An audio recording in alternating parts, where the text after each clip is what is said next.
बिस्मिल्लाहिर्रहमानिर्रहीम। अस्सलाम वालेकुम डियर स्टूडेंट्स, हमारे इस न्यूमेरिकल एनालिसिस के कोर्स में आज ये फर्स्ट इंट्रोडक्टरी लेक्चर है और हम बुक फॉलो कर रहे हैं simplified numerical analysis.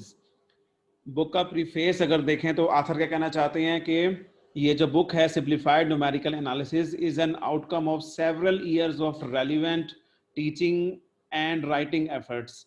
The main intention in writing this book is to make value addition for our students by offering a comprehensive book to really set a solid foundation in the field through an easy approach.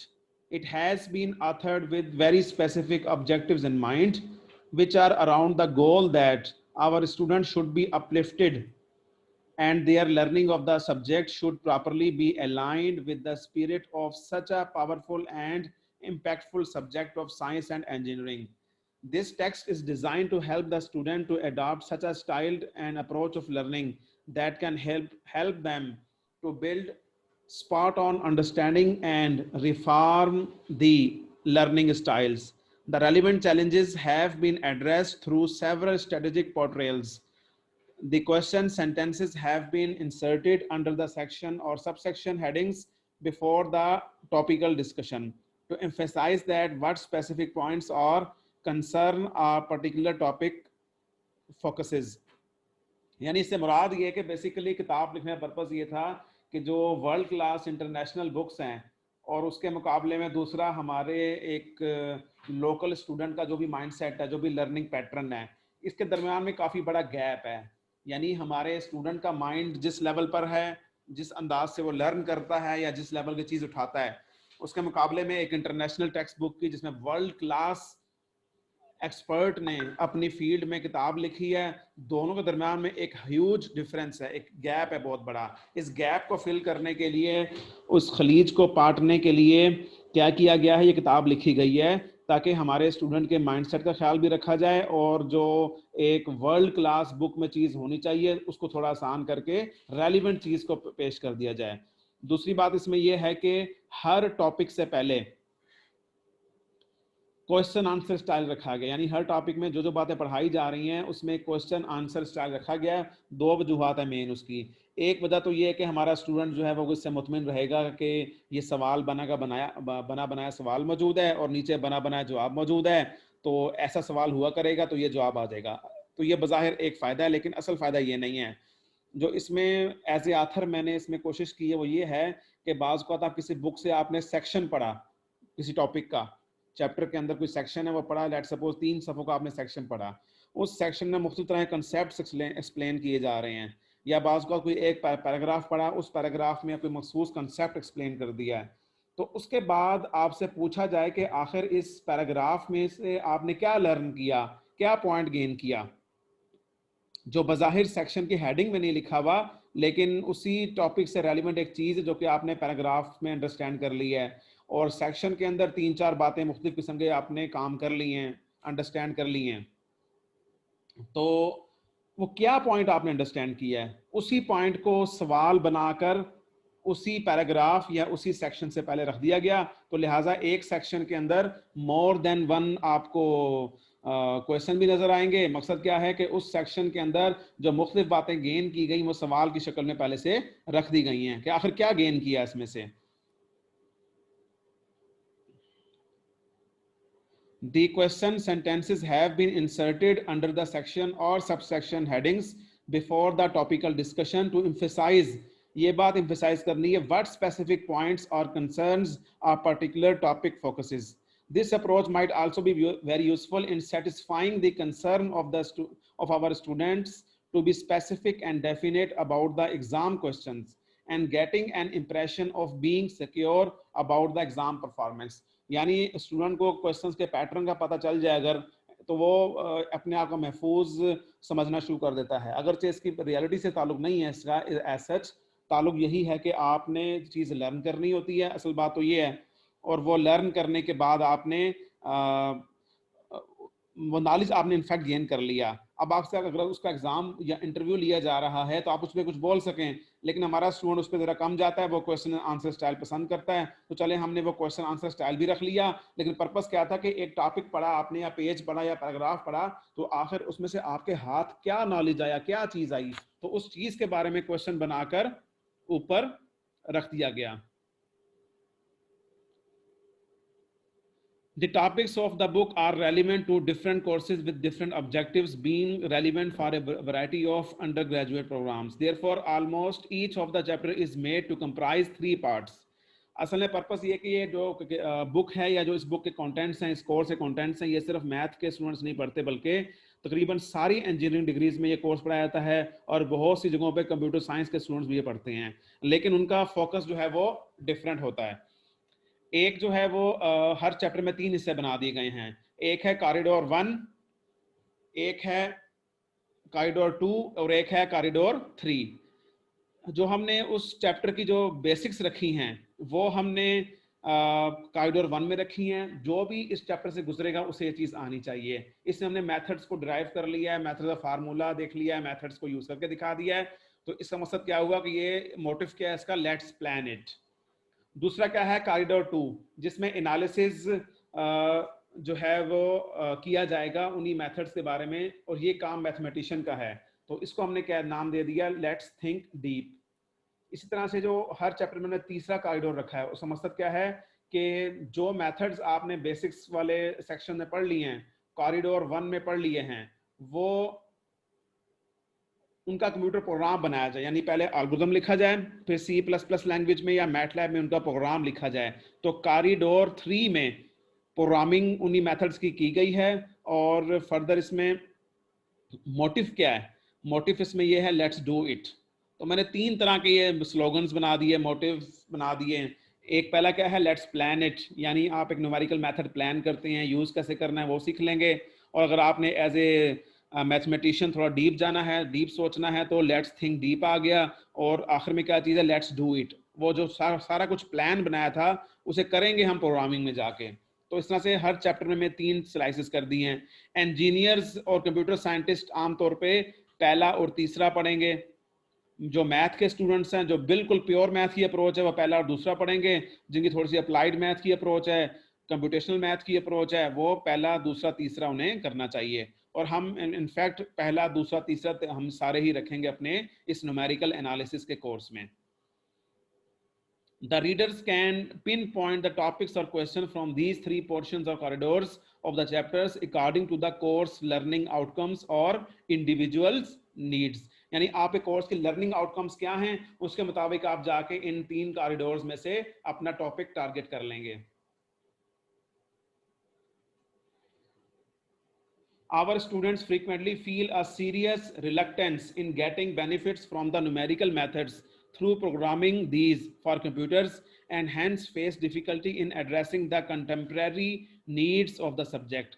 कि हमारे student की मुश्किल क्या है कि एक झिझक है फजूल किस्म की कि वो न्यूमेरिकल मेथड्स को प्रोग्रामिंग के जरिए से फ़ायदा उठाने में झिझक महसूस करते हैं। ठीक है जी। तो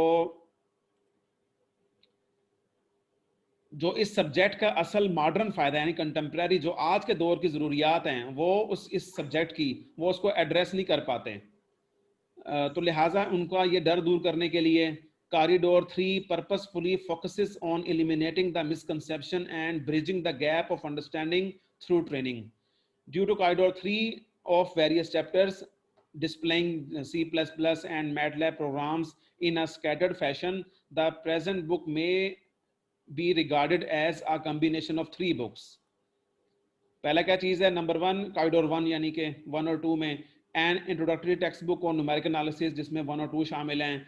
are research oriented book on numerical recipes इन C++, उसको आप कह लें कि कॉरिडोर 3 की बात आ गई हर चैप्टर में। A research oriented book on numerical recipes in MATLAB, ये भी चैप्टर 3 में इसका जिक्र आ जाता है। तो इस तरह कोर्सेज हमें मुख्तलिफ डिग्रीज में मिल जाते हैं। तो यहाँ बुक में उसके रिगार्डिंग मटेरियल मौजूद है। These books might be published separately. However, we opted to publish these as a single package to achieve the target. Number 1, keeping our students motivated for programming. Number 2, giving them exposure of programming skills for scientific computing readily with the study of methods, यानी जो method पढ़ लिया है तो उसको उसकी programming भी साथ के साथ ही उसकी कर ली जाए. At the last but not the least, offering them an affordable compendium, saving their money by avoiding purchases of multiple books. The pattern of topical description and working out of the numeric example in this text are designed to facilitate the instructor to focus most of the time on explaining the spirit and concept of the topic rather than reproducing the material on the board or performing the numerical calculations. तो असल में ये चीज़ है कि teacher को भी ये किताब इसलिए सपोर्ट करती है कि इसमें जो न्यूमेरिकल एग्जाम्पल सॉल्व की गई हैं वो स्टेप बाय स्टेप सॉल्व करके दिखा दी हैं. आप में से कोई भी स्टूडेंट इसे पढ़ना चाहेगा तो वो स्टेप्स सारे खुद ही समझ जाएगा. सिंपल अलजब्राइक और न्यूमेरिक और अर्थमेटिक मैनिपुलेशंस हैं तो वो काम खुद हो सकता है. अगर वो टीचर सारे काम बोर्ड पे करके दिखाना शुरू करे तो टाइम वेस्ट होगा इसमें. तो लिहाजा टीचर के लिए ये बुक फैसिलिटी क्या दे रही है कि टीचर बात करेंगे आइडियाज़ के ऊपर, उसको एक्सप्लेन करने पे, और ना के न्यूमेरिकल क्वेश्चन बोर्ड के ऊपर सॉल्व करने में.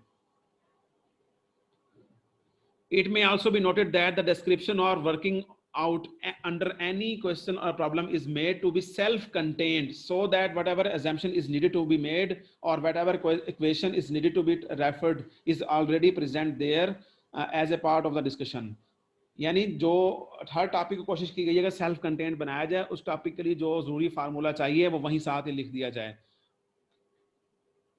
Further, the equation numbering under any question or problem has been made to start from 1 to give a feel to the student as their self study notes. यानी ये भी हो सकता है कि हम चैप्टर 4 में गए, इक्वेशन 4.1 फिर 4.2 आ जाए, फिर 4.3 आ जाए. हमने ऐसा नहीं किया. हमने हर चैप्टर में या हर टॉपिक में बल्कि आना चाहिए हर क्वेश्चन में नंबरिंग जो है वो हमने नए से शुरू की है, क्योंकि वो स्टूडेंट का स्टाइल है कि स्टूडेंट अमूमन ऐसा कर रहे होते हैं कि जब वो क्वेश्चन सॉल्व करते हैं तो उनका हर क्वेश्चन बाकी क्वेश्चन के साथ मतलब एक सेपरेट एंटिटी होता है, तो लिहाजा वो हर क्वेश्चन में नंबरिंग इक्वेशन 1 से शुरू करते हैं. हमने भी ऐसा किया है ताकि हमारे स्टूडेंट को उसमें जो एक लुक की फैसिलिटी है, इंप्रेशन की, वो बेहतर रहे. ये खैर आप खुद प्रीफेस से पढ़ सकते हैं इस चीज़ के बारे में. ये एक्नॉलेजमेंट्स हैं, डेडिकेशन है. कंप्यूटिंग रिसोर्सेज की बात करते हैं कि जब भी इस तरह कोई काम करेंगे न्यूमेरिकल कंप्यूटिंग का, साइंटिफिक या इंजीनियरिंग कम्युनिटी के लोग या मैथमेटिक्स के लोग, तो क्या करेंगे, तो हमें कोई कंप्यूटिंग रिसोर्सेज चाहिए. तो पहले चीज़ क्या है कि कोई ना कोई लैंग्वेज होनी चाहिए, C++ या फिर पाइथन कोई लैंग्वेज हो, उस पर आपकी कमांड हो, थोड़ी ग्रिप हो, आप जो न्यूमेरिकल एनालिसिस के प्रोग्राम पढ़ रहे हैं, मेथड्स पढ़ रहे हैं, वो आप इसमें प्रोग्राम कर सकें. नंबर 2, मैटलैब एक सॉफ्टवेयर है, प्रोप्राइटरी सॉफ्टवेयर है मैथवर्क्स कंपनी का, तो ये काफ़ी मशहूर है इंजीनियरिंग कम्युनिटी में. इसके अलावा GNU ऑक्टेव नाम का सॉफ्टवेयर है जो कि मैटलैब से बहुत हद तक मिलता जुलता है, और इसमें फर्दर जो क्या हो सकता है कि अवेलेबल इन बोथ डेस्कटॉप और online version. Most of the MATLAB codes and built-in function discussed in this book can be executed in GNU Octave or Octave Online. ये Octave Online से क्या मुराद है? Octave Online ये चीज़ है कि एक software वो है जो कि आप डाउनलोड करके उसको कंप्यूटर पे इंस्टॉल कर लेते हैं, उसे कहते हैं डेस्कटॉप वर्जन. दूसरा होता है ऑनलाइन वर्जन, यानी आप वेब ब्राउजर में उसे ओपन करेंगे और वहीं पे आप उसकी इनपुट दे के आप उसके जवाब ले रहे होंगे, उसे कहते हैं ऑनलाइन. तो अब ऑक्टेव का GNU वर्जन भी है जो कि आप डाउनलोड करके इंस्टॉल कर लेंगे, और दूसरा ऑक्टेव भी है जो कि ऑनलाइन आप यूज कर सकते हैं. ट्राई की दूसरे एक डेस्कटॉप वर्जन भी है और ऑनलाइन वर्जन भी है. मैटलैब में भी ऐसा है कि मैटलैब भी इनफैक्ट आपको ऑनलाइन मिल जाता है, लेकिन मैटलैब ऑनलाइन फ्री में सिर्फ 1 मंथ के लिए है, बाकी में फिर वो उसकी कुछ पेमेंट होती होगी. अदरवाइज सारा काम आप मैटलैब इंस्टॉल किए बगैर ऑनलाइन भी कर सकते हैं, लेकिन फ्री के लिए वो 1 महीना है. पाइथन है, इसके लिए बहुत सारी फ्री IDEs अवेलेबल हैं, डाउनलोड करें, इंस्टॉल करें, मैटलैब में प्रोग्रामिंग, पाइथन में प्रोग्रामिंग कर सकते हैं. इसके बाद है स्प्रेडशीट, वो वेबसाइट में मौजूद थी, प्रोवाइड की जाएगी इंशाल्लाह आपको. वो क्या है कि एक्सेल में आपने प्रोग्राम बना लिए हैं, और एक्सेल में प्रोग्राम जो मेथड चल रहे हैं, एक्सेल शीट्स बनी हुई हैं, आप उसमें ज़रूरी जो इनपुट्स हैं वो प्रोवाइड करें, तो जो पूरा न्यूमेरिकल मेथड्स है आपको सॉल्व किया वहाँ पे नजर आ देगा. एक और बड़ी इंटरेस्टिंग प्रोडक्ट है, उसका नाम है मैथमेटिका सॉफ्टवेयर. ये आप इसका डेस्कटॉप वर्जन में इंस्टॉल कर लेते हैं. ये एक प्रॉपर कंप्यूटर अलजेब्रा सिस्टम है, लेकिन इसका एक और चीज़ है, उसका नाम है वुल्फ्राम अल्फा. वुल्फ्राम उस कंपनी का नाम है जिसने मैथमेटिका लॉन्च की है, और वुल्फ्राम अल्फा एक उनकी प्रोडक्ट है। अगर आप इसकी वेब पेज ओपन करेंगे तो आपको इसमें वैरायटी ऑफ मैथमेटिकल प्रॉब्लम्स जो कि न्यूमेरिकल और सिंबॉलिक कंप्यूटेशन में मौजूद हैं, उनके रेलिवेंट सेक्शंस नजर आ रहे होंगे। आप उस सेक्शन में जाके प्रॉब्लम की इनपुट दें तो आपके पास आउटपुट आ जाएगी। तो बड़ा इंटरेस्टिंग है, इसको नोट करना चाहिए। ये उसके लिंक्स मौजूद हैं। इसमें न्यूमेरिकल एनालिसिस का पेज भी है, numerical analysis slash numerical root finding भी है, न्यूमेरिकल इंटीग्रेशन भी है, न्यूमेरिकल डिफरेंशियल इक्वेशन सॉल्विंग है। तो इस तरह से मुख्तलिफ तरह के प्रॉब्लम्स के वेब पेज मौजूद हैं। मैपल एक और प्रोडक्ट है जो कि मैपल सॉफ्ट कंपनी की बनाई हुई है, लाइक मैथमेटिका एंड मैटलैब। तो ये भी एक प्रोडक्ट यूज कर सकते हैं। इसके बाद है कैसियन नाम का एक वेब पेज है, कैलकुलेटर है बेसिकली ये, जो कि कैसियो ने बनाया है, वेब कैलकुलेटर है। आप इस पे ऑनलाइन जाएं और मुख्तलिफ तरह के न्यूमेरिकल कैपेबिलिटीज इस कैलकुलेटर से हासिल कर सकते हैं। तो ये कुछ आपको तारुफ दिया गया है न्यूमेरिकल कंप्यूटिंग रिसोर्सेज का, जो कि इस तरह के कोर्स के साथ या इस तरह के फील्ड के साथ साथ साथ चलते हैं। और अगर ये कंप्यूटिंग रिसोर्सेज हम इस्तेमाल नहीं करते तो मैथमेटिक्स के जो हैं बहुत सारे प्रॉब्लम सॉल्व करने के सोल्यूशंस की अप्रोचेज हैं वो बड़ी कॉम्प्लिकेटेड हैं। दुनिया को जो मैथ वालों से सपोर्ट चाहिए वो बगैर कंप्यूटर के हासिल नहीं होती। तो लिहाजा जो मैथ की सपोर्ट हासिल होती है साथ हमें उसकी प्रोग्रामिंग भी करनी होती है। और जो हम मैटलैब का जिक्र करेंगे इस बुक में, वो बेसिकली मैटलैब और सिमुलिंक ये दोनों रजिस्टर्ड प्रोडक्ट्स हैं, ट्रेडमार्क हैं मैथवर्क्स कंपनी के। ये हमें किताब में लिखना पड़ता है ड्यू टू कॉपीराइट यूजेज। यानी इसमें इस किताब में सिर्फ मैटलैब के प्रोग्राम लिखे गए हैं, तो हमें जहां जहां लफ्ज मैटलैब इस्तेमाल करना है या कम से कम पहली बार में, तो ऊपर आर लिखना है। क्या मतलब इसका कि ये उनका रजिस्टर्ड ट्रेडमार्क है, उनकी प्रोडक्ट है। और शुरू में मेंशन करना पड़ता है मैटलैब किन की प्रोडक्ट है, कौन है, क्या एड्रेस है। तो ये रिक्वायरमेंट है उनकी। हमने अपनी किताब में मैटलैब का वर्ड यूज किया है, मैटलैब के प्रोग्राम यूज किए हैं। तो ये हमें उनके एज ए कॉपीराइट उनकी कंडीशन की वजह से हमें लिखना पड़ेगा। उनकी रिक्वायरमेंट है कि आप लिखें अगर आप हमारी प्रोडक्ट के बारे में इस तरह से कोई प्रोग्राम लिखना चाह रहे हैं, बात करना चाह रहे हैं। अच्छा, ये हमारे कुछ सपोर्टर रहे हैं, रिव्यूअर्स रहे हैं किताब के। कुछ ही मेरी क्लास के स्टूडेंट्स थे मेरे, जो कि काफ़ी हेल्प आउट किया मुझे चीज़ों को थोड़ा रिव्यू करने में, कुछ मिस्टेक्स फाइंड आउट करने में। टेबल ऑफ कंटेंट्स पे आज हमारे इस कोर्स में, इस बुक में जो पहला चैप्टर क्या होगा, preliminary concepts and numerical analysis. तो उसमें न्यूमेरिकल एनालिसिस है क्या, एरर से क्या मुराद है, किस किस तरह की एरर होती है, नंबर सिस्टम से या कंप्यूटर में हैंडलिंग से क्या एरर्स आती हैं। तो ये उसके बारे में चैप्टर 1 तारुफी मौजूद है। इसके बाद जो एक प्रॉपर चैप्टर जो टॉपिक शुरू होगा वो है solution of a non linear equation in one variable. यानी F of X equal to 0 को सॉल्व करना है। आप मैट्रिक में क्वाड्रेटिक इक्वेशन सॉल्व करते आ रहे हैं, यानी क्वाड्रेटिक एक्सप्रेशन इक्वल टू 0, आप क्वाड्रेटिक फार्मूला लगाकर उसके 2 रूट्स मालूम कर लेते हैं तो सिंपल सा फार्मूला मौजूद है। इन जनरल फार्मूला मौजूद नहीं होता higher number of higher degree variables, higher degree polynomials के लिए या किसी भी ट्रांसेंडेंटल इक्वेशन के लिए। तो इस चैप्टर में हम उनके लिए न्यूमेरिकल मेथड्स पढ़ेंगे। ये उसका बेसिक्स का कॉरिडोर 1 आ गया, फिर उसके बाद एनालिसिस है कॉरिडोर 2 आ गया, और उसके बाद कॉरिडोर 3 में प्रोग्रामिंग है उन्हीं मेथड्स की। इसके बाद एक टॉपिक है इंटरपोलेशन का, जिसमें हम फंक्शन का मुतबादल मालूम करते हैं। क्योंकि फंक्शन तो अननोन रखना चाह रहे हैं या अननोन होता है वो, इसके भी 3 सेक्शंस आ गए। इसके बाद न्यूमेरिकल इंटीग्रेशन की बात आएगी कि हम किसी फंक्शन को, किसी इंटीग्रल को एवेलुएट करेंगे, फंक्शन को इंटीग्रेट करेंगे, लेकिन उसके लिए न्यूमेरिकल इंटीग्रेशन की अप्रोच यूज करने की बात है। इसके बाद न्यूमेरिकल डिफरेंशिएशन थोड़ी सी बात हो सकती है। चैप्टर नंबर 6 और 7 जो है वो लीनियर सिस्टम सॉल्व करने के बारे में है। चैप्टर 6 में डायरेक्ट लीनियर सॉल्वर्स यूज किए गए हैं, और चैप्टर नंबर 7 में आइटरेटिव लीनियर सॉल्वर्स, यानी जिसमें आइट्रेशंस होती हैं, वो यूज किए गए हैं। इसके बाद आखिरी चैप्टर इस बुक का चैप्टर 8 कहना चाहिए, वो आइगन वैल्यूज और आइगन वेक्टर्स का है। ये आप एक NA1 के कोर्स का ये आखिरी चैप्टर कहला सकता है। इसके बाद एक और चैप्टर है, अगर वो कंप्लीट नहीं है इस वक्त, वो NA2 का आपका चैप्टर है। वो क्या है, आपने ODEs को न्यूमेरिकली सॉल्व करना है। तो ये हमारे कोर्स की तारुफी एक बात हो गई है कि हमने किताब के प्रीफेस की बात कर ली, कंप्यूटिंग रिसोर्सेज की बात कर ली, और कंटेंट्स पे हल्की सी बात कर ली है। अब हम नेक्स्ट लेक्चर में स्टार्ट करेंगे chapter number 1। Thank you very much. अस्सलाम वालेकुम। वालेकुम सलाम सर।